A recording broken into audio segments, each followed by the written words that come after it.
حضرت ابو ہریرہ رضی اللہ تعالیٰ عنہ فرماتے ہیں کہ ایک مرتبہ مجھ سے حضور صلی اللہ علیہ وسلم نے فرمایا کہ میں تمہیں دنیا کی حقیقت دکھاؤں؟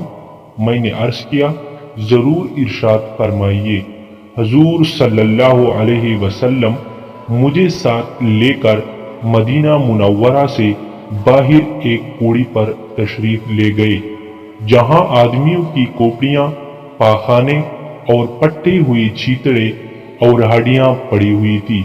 حضور صلی اللہ علیہ وسلم نے ارشاد فرمایا، ابو ہریرہ رضی اللہ تعالی عنہ، یہ آدمیوں کی کھوپڑیاں ہیں۔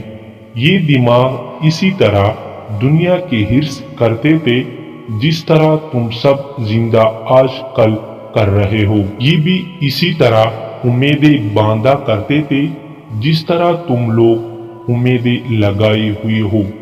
آج یہ بغیر کال کے پڑی ہوئی ہیں اور چند روز اور گزر جانے کے بعد مٹی ہو جائیں گی۔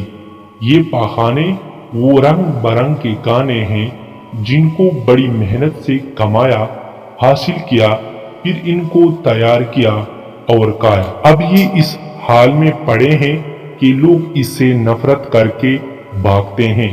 وہ لذیذ کھانا جس کی خوشبو دور سے لوگوں کو اپنی طرف متوجہ کرتی تھی، آج اس کا منتہا یہ ہے کہ اس کی بدبو لوگوں کو اپنے سے متنفر کرتی ہے۔ یہ چیتڑے وہ زینت کا لباس تھا جس کو پہن کر آدمی اکڑتا تھا، آج یہ اس حال میں ہے کہ ہوائیں اس کو ادھر سے ادھر پھینکتی ہیں۔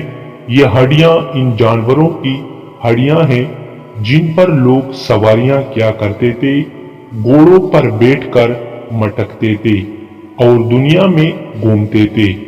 بس جسے ان احوال پر اور ان کے عبرتناک انجام پر رونا ہو وہ ان کو دیکھ کر روئیے۔ حضرت ابو ہریرہ رضی اللہ تعالیٰ عنہ فرماتے ہیں کہ ہم سب بہت روئے۔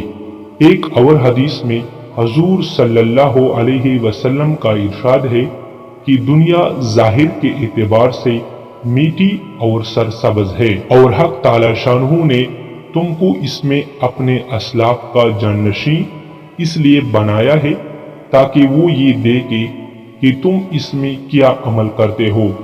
بنی اسرائیل پر جب دنیا کی فتوحات ہونے لگی تو وہ اس کی زیب و زینت اور عورتوں اور زیوروں کے چکر میں پڑ گئے۔